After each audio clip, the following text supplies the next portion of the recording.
Salut tout le monde, bienvenue dans Howdy Mavs, le podcast en français entièrement dédié à l'actualité des Dallas Mavericks.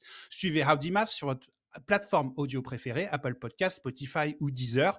Vous pouvez utiliser aussi la chaîne YouTube Howdy Mavs pour écouter l'émission, mais aussi pour échanger avec nous. Dites-nous ce que vous pensez de l'émission, dites-nous ce que vous pensez des Dallas Mavericks et donnez-nous vos prédictions pour le reste de la saison. D'ailleurs, j'aimerais remercier Kyrie Irving 11, pas le joueur, hein, un auditeur qui nous a gentiment fait remarquer qu'on n'était pas assez tendre, pas assez gentil avec Spencer Dinwiddie.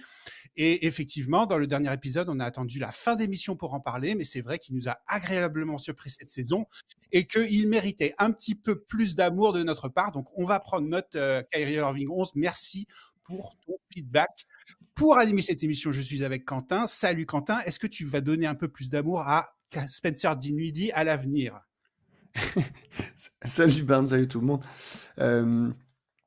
Oui, enfin, il me semble que dans la dernière émission, on a dit que il était même un peu au-dessus de nos attentes d'ailleurs, si je me souviens bien. Donc on a dit du bien de lui. Mais oui, on va continuer à parler de Dinwiddie, hein, en bien comme en mal, évidemment. Mais il y a toujours du bien à dire de Spencer, oui. Et je suis également avec Nico. Salut Nico. Ouais, salut Barnes, salut tout le monde. Ravi d'être avec vous. Moi, je vais dire du bien de Kyrie Irving le vrai, parce que j'ai beaucoup de bonnes choses à dire sur notre ami Kyrie qui nous régale. Il nous régale à tout niveau, sauf sur son nouveau look, hein, que je valide pas du tout. J'ai l'impression que c'est son cousin ou son frère éloigné, mais sinon que de l'amour pour Kyrie Irving. On enregistre cette émission le 27 février. Alors, le match entre les Lakers et Dallas, c'était il y a 2 jours. Et puis ce soir, on a un match contre les Charlotte Hornets. Donc, on enregistre cette émission avant ce match contre Charlotte. Et on va passer la plupart de l'émission à parler de cette rencontre entre les Lakers et Dallas, entre le Luka Doncic et Dallas. Ça nous a fait vraiment bizarre de le voir avec un maillot jaune, notre ami Luka. On va aussi parler brièvement de matchs qu'il y a eu contre Golden State et New Orleans, mais on va passer la plupart de l'émission à débriefer ce match contre les Lakers. Alors, j'aimerais qu'on démarre tout de suite avec toi, Quentin. J'imagine que tu as regardé le match et même l'avant-match. Qu'est-ce que ça t'a fait de voir Luka Doncic avec le 77, mais jaune et purple, comment dire? Oh là là, mon français m'échappe. Non, c'était bizarre. En fait, on avait déjà vu effectivement des vidéos de Luka sous les Lakers. Même si j'ai pas regardé les matchs des Lakers, je voulais pas. Comme tout le monde, on a tous vu les highlights qui sont passés. Mais c'était vraiment très très bizarre de voir Luka et de l'autre côté du terrain de voir les Mavericks. C'était vraiment ça qui a fait le choc. Je vais pas dire que ça rendait le truc vrai parce qu'on l'a quand même accepté, mais ça nous remettait dans un sentiment un peu d'incrédulité comme on a eu les premiers jours, en mode j'arrive pas à y croire. Et je pense vraiment que c'est partagé aussi par Luka et par ses coéquipiers qui ont d'ailleurs parlé à la fin du match en disant ça paraissait quand même assez irréel. Je crois que c'est Kyrie qui a dit que ils avaient l'impression que du coup c'était comme leurs bons moments quand ils étaient à l'entraînement qu'ils faisaient des 1v1, mais du coup cette fois c'était sérieux. Donc je pense que ça a vraiment fait bizarre à tout le monde. Vraiment pour nous les fans, c'était quelque chose. Genre t'avais envie de... Enfin, tu le connais par cœur. En fait, dès qu'il faisait des mouvements, tu connaissais par cœur tous les mouvements. C'était ça... Waouh, c'était vraiment, vraiment bizarre. Et honnêtement, j'étais pas à l'aise, moi. Je sais pas exactement quelle est l'avis général de la communauté. Je crois que j'ai vu pas mal de gens sur Twitter qui étaient un petit peu comme moi. Je prenais vraiment pas plaisir à voir ça, c'est-à-dire voir Luka Doncic contre nous, même s'il n'a pas été flamboyant, il a des pourcentages à la Luka, j'ai envie de dire.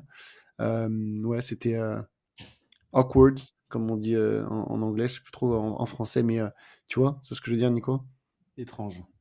Voilà. Étrange, bizarre. Je dirais aussi qu'il avait des pourcentages de réussite pas extraordinaires. Par contre, il a fait un triple-double à la Luka aussi. C'est ça. Donc, il nous a aussi rappelé en un match... nous, on était déjà convaincus, mais à une certaine personne qui avait un costard bleu électrique qui s'appelle Nico, mais qui n'est pas moi, la qualité de qui était Luka Doncic.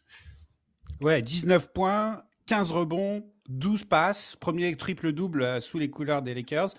Les Mavs ont quand même se sont bien débrouillés face à lui. 19 points, c'est pas incroyable. Ils ont fait beaucoup de prises à deux, mais ils l'ont maîtrisé quand même. Est-ce que c'était la stratégie, bien sûr? C'est ce que Jason Kidd le connaît bien. Oui, bah, Jason qui le connaît bien. D'ailleurs, c'est pour ça que j'ai été étonné qu'il fasse autant de prises à deux. On sait que face à Lucas, c'est pas vraiment ce qui marche le mieux, donc c'est très logique qu'il finisse sur un triple-double. D'ailleurs, il devient le troisième joueur de l'histoire à avoir mis un triple-double face à toutes les franchises de la NBA, avec LeBron et Westbrook, si je dis pas de bêtises, à 25 ans, c'est quand même très fort. Mais donc oui, j'ai été honnêtement surpris qu'on fasse tant de prises à deux. Au final, on perd le match, hein, donc est-ce que c'était le bon choix à faire? Je sais pas. Ce qui est sûr, c'est qu'on a plutôt bien défendu quand il fallait sur ses tirs, parce qu'il finit à combien 6 sur 17 ou un truc comme ça, donc c'est des pourcentages qui sont pas bons. Mais je pense quand même qu'on a fait trop de prises à deux. Je pense notamment à cet échange là un peu lunaire où Luka et LeBron ils se font, vous le voyez ce truc où ils se font une passe va-et-vient genre 4 fois de suite, un peu comme dans le film parodique, je sais plus quoi là. Et à la fin, il y a PJ qui vient aider agressivement sur Luka. Tu sais très bien ce qui va se passer. Il va sortir, LeBron est seul. Enfin, tu vois, c'est ce genre de choses où j'ai été un petit peu étonné de la naïveté de l'équipe qui connaît ce type par cœur, quoi. Donc, bon, je pense on aurait pu faire un meilleur travail, mais il était quand même pas dégueu le travail qu'on a fait sur Doncic, que évidemment on connaît bien.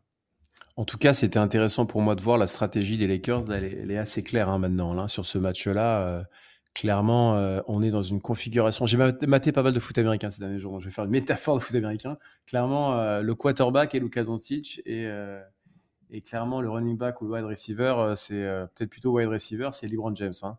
On est vraiment dans une structure d'équipe où là, ça y est, déjà, Luka, il a la balle en main, il distribue, il trouve les joueurs ouverts et notamment LeBron James. Donc, ça ne veut pas dire que les Mavs n'avaient pas compris ça. Ça veut juste dire en tout cas que la stratégie des Lakers après 7 ou 8 matchs, 9 matchs maintenant que Luka est aux Lakers, en tout cas, elle commence à être bien claire et bien construite. Mm. Et sans surprise, Luka est le maestro de l'équipe, déjà. C'est ça, LeBron il finit avec seulement 3 passes D, ce qui est quand même assez inhabituel d'un mec qui est en 27, 7-7 en carrière de moyenne. Et je pense que ça va être comme ça sur pas mal de matchs à venir, hein, comme tu dis Nico. Je pense que ces pourcentages à LeBron vont remonter parce qu'il va avoir beaucoup de paniers easy comme ça. Et que bah, logiquement, ces passes D vont un peu descendre, mais ça va être pour le bien de l'équipe. Et bon, bah, ils vont pas trop avoir de mal, je pense, à travailler autour de ça, parce que bon, c'est facile de travailler autour de Luka Doncic, d'un joueur aussi fort. Donc voilà, et puis Austin Reeves aussi, c'est très très intéressant. Après, bon, on va en parler, hein, mais je pense quand même que cette équipe des Lakers, là, comment on les a vus, était assez proche du plafond qu'ils peuvent atteindre en termes de niveau sur la saison actuelle, hein, 2024-2025, là où nous, on est quand même assez loin, même très loin, de notre plafond, ce qui est quand même logique, j'ai envie de dire, heureusement. Euh, mais voilà, pour parler un peu de Donc Luka. on attendait Luka et Mhm. côté Mavericks, c'est Kyrie Irving hein, qui est venu et il a vraiment joué comme un patron. Et c'est vraiment le patron des Mavs. On l'a vraiment vu sur ce match. 35 points, 44% au tir. Il était chaud même en défense. Hein, deux blocs, 3 interceptions. Il a des mains de fée parfois en défense. Kyrie, c'est le patron des Mavs. Nico, là, c'est indéniable. Ouais, bah, sans aucun problème, meilleur joueur des Mavericks face aux Lakers. Je rajouterais qu'il est toujours motivé quand il s'agit de jouer contre LeBron James. Je pense que ça, c'est une constante. Il a exprimé aussi combien c'était bizarre pour lui de jouer face à Luka Doncic, mais il est toujours motivé dans ce type de match, dans ce type de... C'était diffusé nationalement, donc forcément, ça attire les regards, les intérêts. Et Kyrie, c'est pas le mec qui a peur dans les grands matchs et qui se cache dans les matchs télévisés qui ont un certain impact. Donc, il était attendu et une nouvelle fois, il a répondu. Il a plus que répondu présent. Juste la difficulté, je l'ai trouvé un peu seul en fait. Hein. Sans surprise, il était seul à la création, un peu trop seul à mon goût. Il était leader offensif de très loin. Il a été un peu accompagné. On va en parler probablement tout à l'heure. Mais malgré ses exploits répétés, il était trop seul pour amener les Mavs à un niveau qui leur permette de gagner réellement le match. Donc, les grands Ouais, il est à Kyrie Irving. 44% au tir, notre ami Kyrie Irving, et je crois que l'équipe, elle est à 36%. Donc, ça vous montre un petit peu le reste de l'équipe, les pourcentages au tir qu'ils ont apporté en attaque. Quentin, l'attaque des Mavs, là, c'est compliqué. Là. Là, retour à la réalité un petit peu. Oui, bah, de toute façon, on sait que les pourcentages au tir, il y a des jours avec, il y a des jours sans. Là, c'est sûr que ça a fait très mal, notamment là, parce que celui qui a bien fait descendre le pourcentage, c'est quand même PJ Washington, qui nous fait un match où on ne le reconnaît pas en attaque. Il est à 0% au tir, 0 sur 9. Juste encore quelques mots sur Kyrie, hein. On est aussi dans ce qu'on disait lors des précédents podcasts, c'est-à-dire qu'on est obligé de faire jouer Kyrie 40 minutes. On ne peut pas le faire jouer moins parce que vous voyez à quel point c'est pauvre quand il est hors du terrain. On doit se débrouiller avec du Dinwiddie, du Exum. C'est vraiment pas viable sur de trop nombreuses minutes. Donc, tant que le corps de Kyrie tient, ma foi, tant mieux. On sait qu'il a une hygiène de vie qui est parfaite. Mais on croise les doigts pour que ça dure parce que on l'utilise vraiment beaucoup. Kyrie, on n'a pas trop le choix. Un autre joueur qui était attendu, que ce soit en attaque ou en défense, c'est l'autre joueur qui a fait le chemin inverse, c'est-à-dire Max Christie, et qui pour le coup nous a fait son premier vrai mauvais match, j'ai envie de dire. Ou du coup, je sais pas, peut-être c'était des émotions, peut-être c'est un mauvais match comme il peut en avoir de temps en temps. Il nous a pas trop aidé en attaque, mais le principal fautif, c'est quand même PJ Washington qui, ici, assume pas du tout son rôle normalement de deuxième meilleur joueur de l'effectif, ceux qui peuvent jouer évidemment. Parce que 0 sur 9, on le reconnaît pas. On le reconnaît pas et c'est pas comme s'il avait pris 6 tirs à 3 points. Il y a quand même beaucoup de tirs qui sont à l'intérieur. Donc ça nous fait mal, hein, c'est sûr. On perd pas de grand chose, moins de 10 points.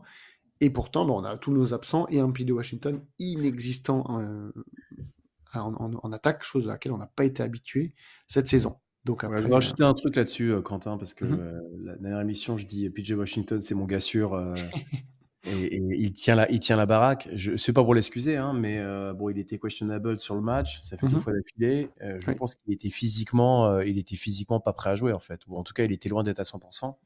Il était particulièrement mauvais, je suis assez d'accord. Enfin, pas mauvais, mais il était pas du tout adroit. Il a pas fait un Oui, c'est mauvais ça, match. en attaque. Le reste, il fait du PJ. Il a fait vraiment le job, mais effectivement, il était d'une maladresse, mais confondante. Il fit quand même à 0 point, hein. C'est quand même un peu dramatique. Mais c'est clair que ça nous fait mal, en fait, parce que du coup, comme je disais, Kyrie Irving ne peut pas tout compenser. On a eu d'autres joueurs qui ont scoré qui étaient intéressants en attaque, mais quand tu as un trou noir pareil, et qu'en plus, on revient, on n'a pas de pivot là, ça fait un peu beaucoup. Hein. Quand ton 4 est à 0 point, que ton 5 t'as quelqu'un qui est vaillant, qui fait tout ce qu'il peut, mais qui est quand même très limité, ça pèse très lourd. Trop lourd. C'est ça. Ce qui est quand même rassurant. Je vois que ça parle pas mal de pitié, donnez-nous une série entre Lakers et Mavs. Si les deux équipes sont au complet, je pense qu'il n'y a quand même pas trop de soucis à se faire pour nos Dallas Mavericks en 2025. Je ne sais pas ce qu'il en Je sera crois dans plusieurs années, mais... on a fait vœu de patience, là, tu sais, la dernière fois. Moi, je suis sorti du match, j'avais 2 sentiments. J'avais le sentiment de oui, patience, parce que quand on récupérera un jeu intérieur Mhm. de bien meilleur niveau, qu'on récupérera au moins Gafford et Anthony Davis, ça sera plus du tout la même équipe. Quand même, à la fin, ils mettent beaucoup de paniers, les Lakers. C'est juste des super passes de Luka, du quarterback Luka pour LeBron James qui finit à l'intérieur. C'est pas du tout la même configuration de match si tu as Anthony Davis et Daniel Gafford dedans. Hein. Tous ces paniers-là, ils ont pas lieu en fait.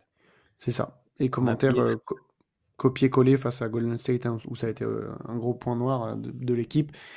Mais bon, comme tu le dis, il faut être patient et honnêtement, ça commence à être long là, hein. Et puis on n'est pas arrivé au bout de... Enfin, ça devrait aller mieux d'ici une semaine, mais c'est long, c'est chiant franchement de voir une équipe à nouveau faible comme ça à l'intérieur. J'ai l'impression de voir ce qu'on a vu pendant les 10 dernières années, tu vois. Donc franchement, revenez vite, quoi. On en a marre qu'il y ait à nouveau cette faiblesse à l'intérieur.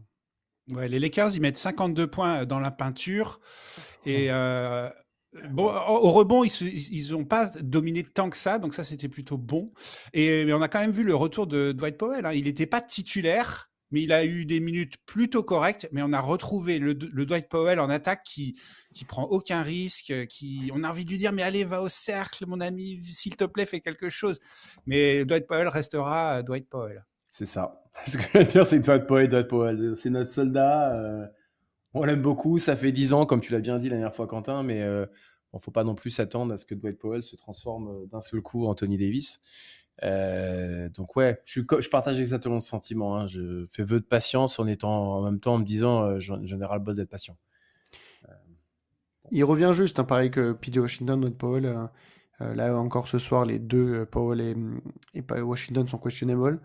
Donc son retour est bienvenu quand même. Effectivement, on sait qu'il est limité, on sait qu'il peut pas apporter grand-chose. Néanmoins, je préfère ça qui est une valeur d'expérience et pour moi une valeur un peu plus sûre que Kessler Edwards en poste 5. Donc on verra ce qui va être fait pour les prochains matchs. Mais pour moi, bah, on n'est pas en position de refuser le seul mec qui se rapproche d'un poste 5 pour faire jouer poste 5 dans l'équipe. Alors ok, tu le fais pas jouer beaucoup, mais au moins il faut qu'il ait 20 minutes et qu'il starte le match. Je pense que ce serait la bonne chose à faire de ce point de vue-là, en attendant qu'on ait voilà, nos gars qui reviennent, donc potentiellement AD d'ici la semaine prochaine dans un monde idéal. Bon, alors les gars, on n'en a pas encore parlé, mais il y a un autre joueur des Mavericks qui a quand même fait un bon match. Il va falloir le reconnaître. Cette fois-ci, c'est Klay Thompson. 8 sur 17 au tir, 22 points. Et surtout, alors, au quatrième quart-temps, il a été plutôt bon. Hein. Il a fait revenir les Mavs. Il a réussi à égaliser en milieu de quatrième quart-temps. On se disait que Klay Thompson avait du mal dans le dernier épisode. Hein, on disait que Klay Thompson contre les grosses équipes ou dans les matchs un peu tendus, il avait du mal, qu'il n'était pas motivé. Là, on l'a bien. Il nous a fait mentir en gros. Hein. Il était bon, il était motivé et malgré la pression, il a rendu un gros service aux Mavericks. Ouais, il a fait un très bon match pour Klay Thompson, à travers son adresse, mais aussi effectivement dans les moments où on avait besoin un peu de remonter au score, et particulièrement au quatrième quart-temps. Il était solide, faisait face à la pression, très adroit. Donc oui, il a fait un très bon match. Enfin, franchement, il a fait le match que pour moi, on est en droit d'attendre, voir la version au-dessus de Klay Thompson en 2025. Donc il nous a bien aidé. Tu vois, on disait que Curry était très isolé. En fait, son lieutenant de scoring, du coup, le temps de ce match, c'était clairement Klay Thompson, et ça s'est vu. Et j'ai bien aimé aussi le côté je ne fais pas que des tirs à 3 points. Je sais que tu n'es pas d'accord, Quentin, mais j'ai trouvé que sa relative diversité au tir l'a plutôt bien servi. Après, dans le quatrième Ouais, quart-temps, il met bon, 3 je reste points de sur mon suite. avis. C'est ça. En fait, Ah ouais, c'est clair. ça change. Et on avait l'impression de voir le Klay Thompson Golden State Warriors, quoi. Ah bah là, quand tu appuies sur le bouton et que la machine devient chaude, là, c'est un peu le sentiment qu'on avait. Tu sais, tu te dis, refilez-lui la balle, là. Il va en mettre 4, 5, 6. Bon, ça n'a pas été le cas. Mais tu sentais effectivement qu'il était reparti dans les plus belles heures là, d'adresse où il peut la balancer du parking et ça rentre à chaque fois. Alors, moi, j'ai quand même une stat que je vois maintenant. En fait, j'ai pas vu pendant le match et je la trouve. J'ai du mal à y croire. Vous savez qu'il a battu un record en carrière, Klay Thompson, face aux Lakers. Non. Genre, Qu'est-ce qu'il a battu? il a battu son nombre de rebonds offensifs. C'est une dinguerie, ça. En fait, je regardais la ligne de stats, là, je vois 5. Comment ça, 5? Et du coup, je viens d'aller checker parce que j'ai dit que ça n'a pas dû lui arriver souvent. Mais même dans toute sa carrière aux Warriors, il n'avait jamais pris plus de 4 rebonds offensifs. Et donc, du coup, là, je ne sais pas d'où il nous sort 5 rebonds offensifs. Peut-être que la NBA était généreux sur les stats. Mais du coup, effectivement, il a fait plus que juste tirer à 3 points. Il a effectivement un petit peu tiré à l'intérieur. Mais il allait nous chercher 5 rebonds offensifs. Donc, bon, des fois, tu es placé au bon endroit ou quoi. Mais voilà, faut quand même le noter. Sacré perf de sa part, alors que c'est pas du tout sa spécialité. Après, comme tu as dit, Barnes, il y a ces 3 tirs dans le quatrième carton qui rendent le match très bien. On aurait pu avoir un discours totalement différent sur les 3 premiers cartons où c'était un peu plus moyen. Donc, je préfère ça, évidemment, que l'inverse. Hein. Je préfère qu'il soit chaud dans le quatrième plutôt que dans le premier. Mais j'attends un petit peu plus de consistance de sa part, notamment avec tous nos absents. On a besoin qu'ils soient un peu plus constants, quoi. Après, je pense que Klay Thompson aime la lumière. Je pense que c'est une surprise pour personne. C'était un match où il y avait beaucoup de lumière. Donc, il s'est montré présent dans ces matchs-là, une nouvelle fois partagé au plus grand nombre. Je n'ai pas regardé les chiffres un peu de diffusion, mais je pense qu'il y avait pas mal de gens devant leur écran pour regarder ce match-là. Et Klay Thompson, il aime ça. Je ne sais pas s'il aura le même niveau ce soir, Charlotte, sur le match où il y aura beaucoup moins de gens qui vont regarder. Est-ce qu'on aura un Klay Thompson motivé? On revient aux commentaires sur l'attitude de Klay Thompson qui est un peu irrégulière. Curieux de voir s'il sera aussi là parce qu'on a aussi besoin de lui ce soir. Oui, puis la lumière n'était pas sur lui, hein, elle n'était pas originellement sur lui dans ce match. C'est-à-dire qu'évidemment, c'était sur Luka, LeBron, parce que c'est LeBron et qu'il y avait aussi Kyrie de l'autre côté. Et je pense que ça l'a un petit peu heurté où il s'est dit bon, je suis quand même le mec qui a le plus de titres NBA dans la pièce, on va quand même montrer que je suis là. Et bon, bah, pour le coup, il l'a montré et ça nous a donné du coup ce quatrième carton qui a fait mal parce que l'espoir est revenu avant de repartir aussitôt. On sera revenu au score, on n'aura pas réussi à passer devant, ça c'est quand même assez fou parce que de mémoire, au moment où on égalise, il y a peut-être un temps mort juste après. Et ensuite, il y a 2 possessions où on peut repasser devant et il n'y a aucune des deux où on arrive à passer devant. Et au final, dans le match, je crois qu'on est mené au score qu'une seule fois, genre 14-13 dans le premier quart-temps. Et ça, c'était un petit peu, enfin, je sais pas si on peut dire symptomatique, mais frustrant. Là, sur ce quatrième quart-temps, tu sentais que du coup, il y avait peut-être un petit complexe d'infériorité de nos Mavs par rapport à ces Lakers, je sais pas. Ça m'a, Moi, ça mon, m'a, ça m'a vraiment irrité, quoi. ouais, moi, mon analyse, Quentin, j'avais toujours le sentiment que c'était difficile pour les Mavs de marquer. En fait, c'est un moment, tu as besoin de paniers Mm. faciles. Tu trouves des positions dans la raquette, tu mets des paniers faciles, ça fait respirer tout le monde. J'avais vraiment le sentiment, et particulièrement au quatrième quart-temps, qu'on était dans la difficulté. Chaque panier, il fallait l'arracher, il fallait un exploit. Enfin, c'était compliqué. Malgré la défense, quand même, qui est quand même pas, c'est pas une défense au Kevlar, hein, des Lakers. Je trouve qu'on n'a pas réussi à se créer des paniers faciles qui auraient pu nous permettre justement de respirer et de passer devant à un moment. Mm. Oui, c'est ça, parce Ouais. qu'il était sur la fin de. Enfin, je pense que Kyrie aussi commençait à fatiguer, normal, vu le match Non. qui t'a Ouais. sorti des deux côtés du terrain. Et on sait que Clay, pour se créer lui-même le tir, c'est pas une assurance, une tout risque, on va dire. Donc, ouais, c'était aussi normal, hein, ce genre de, Ouais. ce genre d'incertitude, hein. C'est dommage de ne pas avoir d'autres joueurs de très bon calibre. Et c'est dans ce moment-là qu'on compte sur un PJ Washington qui, pour le coup, n'a pas été là. Bon, ça arrive à n'importe quel joueur, on va pas lui en vouloir. Dans chaque saison NBA, tu as des matchs sans. Et vu la saison que nous fait PJ, réécoutez le dernier podcast si vous ne l'avez pas fait, on peut totalement lui pardonner un match sans, parce que pour moi, ça a été un des joueurs les plus constants de la saison. Donc, ça arrive, mon gars, il n'y a pas de souci. Ouais, puis je pense qu'il a un peu tiré, il a même beaucoup tiré pour être présent sur ce Mhm. match. Parce que mine de rien, on revient toujours à la même histoire, hein. Il n'y a Mhm. pas de vrai backup à PJ Washington. Donc, sans PJ, ça aurait été un massacre, à mon avis. Donc, Mhm. on préférait un demi-PJ que pas de PJ du tout. C'est ça.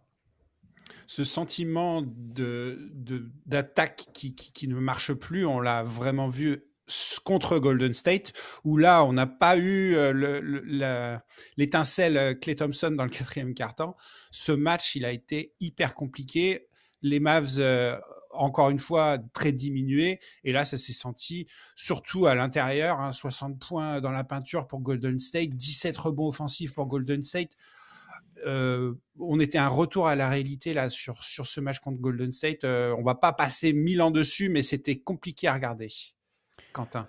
Ouais, bah alors pour le coup, vu qu'on en parlait juste avant, bah là PJ a fait son match comme d'hab, c'est un match à la PJ avec des pourcentages excellents, etc. Mais pour le coup, l'équipe, elle a sombré. Alors on va tout de suite dire bravo aux Warriors qui sont dans une très très bonne période. Je crois qu'ils sont sur 6 victoires sur les 7 derniers matchs depuis que Butler est arrivé.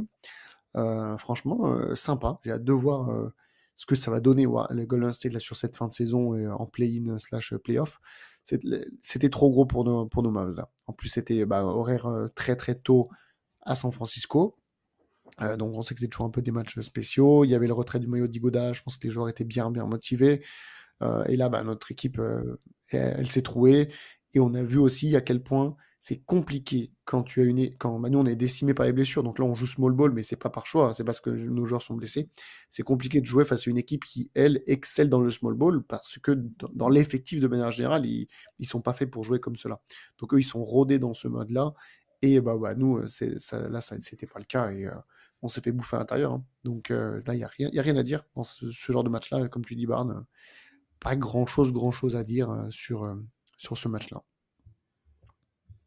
Ouais, À la limite, au moins, on a vite compris qu'on a vite compris que ce serait un match pénible à regarder, hein, parce que dès le premier quart-temps, on s'est fait rincer. Bon, l'issue avait assez peu de doute, hein.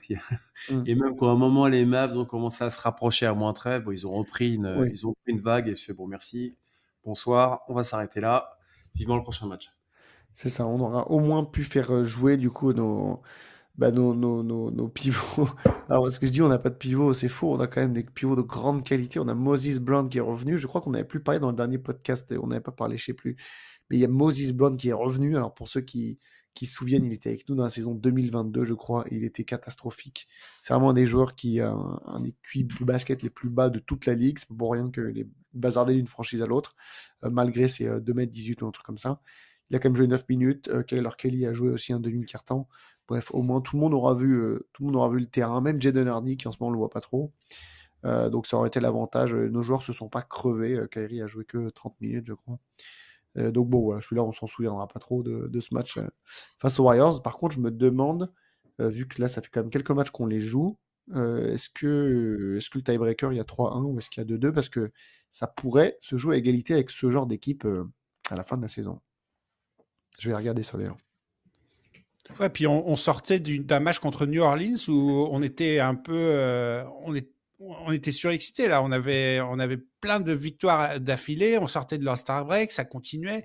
Zion était présent pour les Pélicans et malgré ça, les Mavs gagnent encore à l'arraché. Donc on s'est dit pourquoi pas. Mais bon, là, ce match contre New Orleans, Nico, il était plutôt cool. D'ailleurs, le scénario était sympa à suivre. Ouais, tout à fait. Bon, après, on va pas réécrire l'histoire, mais on arrache un match quand même. On est quand même plutôt arraché un match contre une équipe des Pelicans qui est quand même bien diminuée. Alors, même si Zion Williamson est en train de nous remontrer là, en ce moment le niveau qu'il peut avoir sur des séries de matchs, bon, l'infirmerie avait déjeuné Morey sur le flanc, Brandon Ingram, du coup, transféré à Toronto, ce qui me paraît fou, j'ai du mal à m'y habituer. L'équipe était quand même en face de nous, était bien diminuée, mais on a beaucoup bataillé et une nouvelle fois, on a eu besoin d'un grand Kyrie Irving pour gagner ce match, mais ça restait un match plutôt cool. Je Ouais, me puis fais il faut. juste le même constat que les matchs avant le All-Star Game, c'est des matchs où on a quand même assez peu de talent, ou pas le talent que l'ensemble de l'équipe au complet peut avoir, qu'on est capable d'arracher. Donc bonne nouvelle, mais c'est les Pelicans, quoi. C'est ça, en fait, faut prendre un peu du recul sur ce genre de match. On est face à une franchise qui ne cherche plus à gagner, elle veut même pas aller en play-in. Et si vous n'êtes pas convaincu, vous avez juste à regarder les minutes de jeu qui sont données aux joueurs phares des Pelicans. Si vraiment ils voulaient jouer le play-in ou des choses plus, enfin, le play-in ou les playoffs, et les CJ McCollum, les Zion Williamson, ça serait à des niveaux bien plus normaux, des niveaux de jeu bien plus normaux. Là, on n'est même pas à 30 minutes. Alors que vous avez vu à quel point il était efficace. Zion, il n'a pas eu tant de soucis de faute que ça.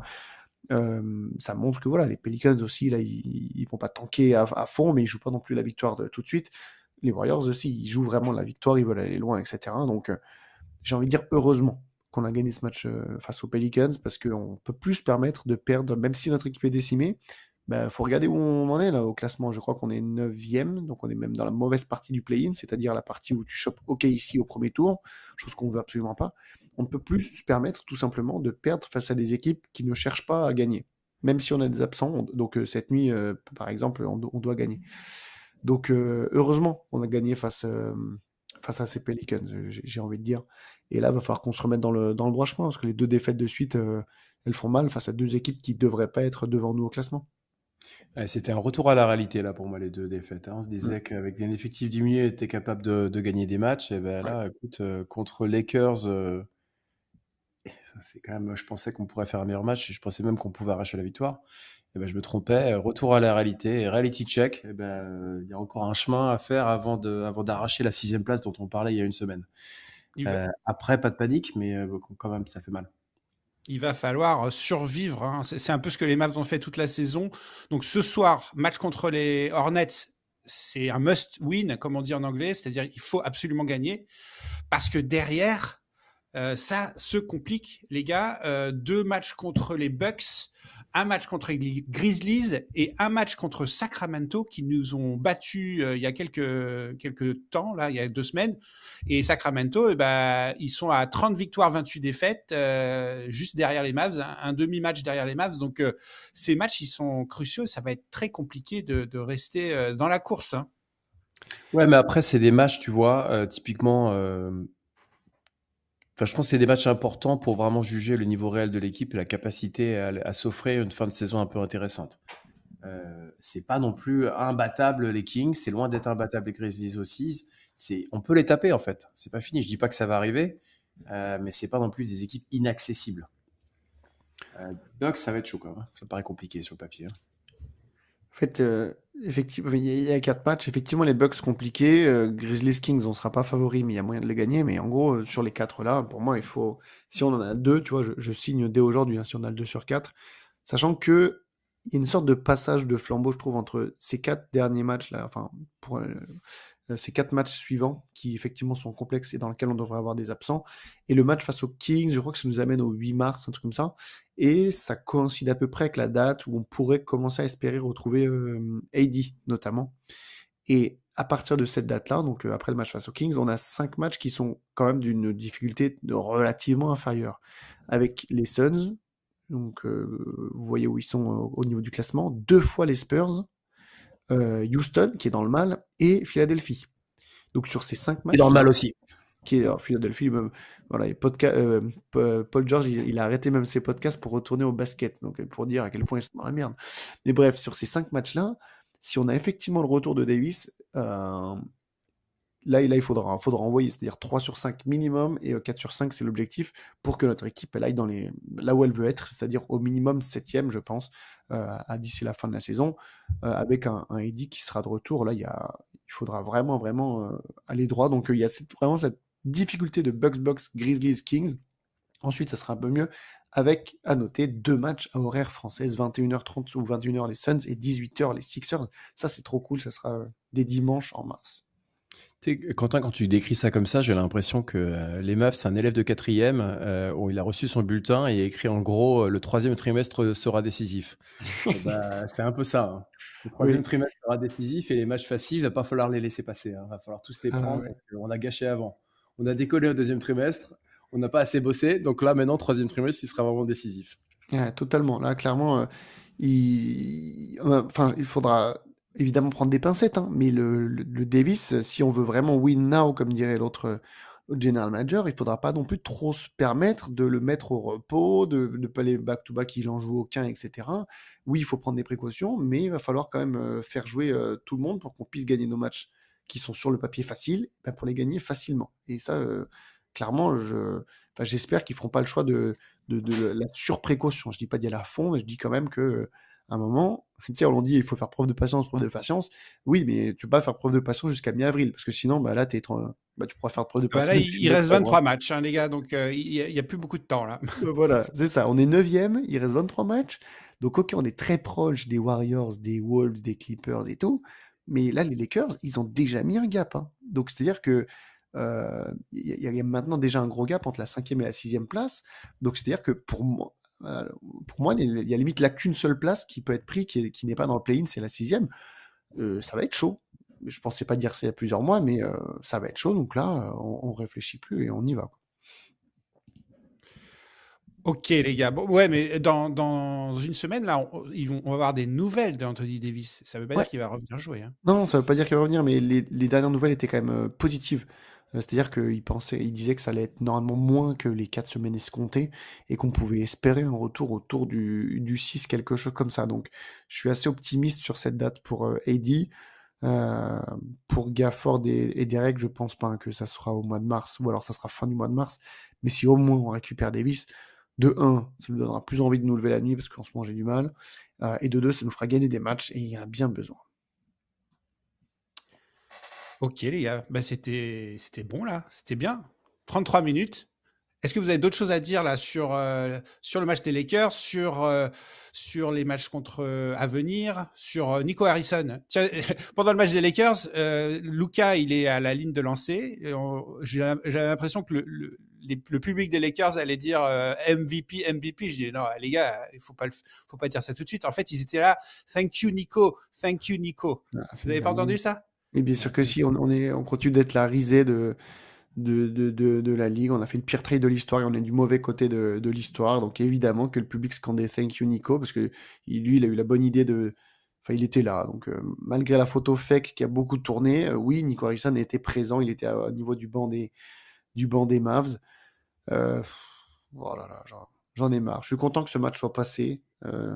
Et voilà, maintenant, Lucas, fais ton chemin de ton côté. Je vais pas te regarder, pas parce que je t'aime pas, mais parce que franchement, c'est dur de te voir sous des nouvelles couleurs. Donc, j'espère que ça va bien se passer, mais Et on va pas honnêtement, suivre. Quentin, c'est rien par rapport au match à venir en Oh là avril là où Luka va revenir à Dallas. Alors là, là, ça va tu être peux fou. sortir les petits mouchoirs là parce que ça va être émotion 500 000. Hein. Ouais, ça va être fou.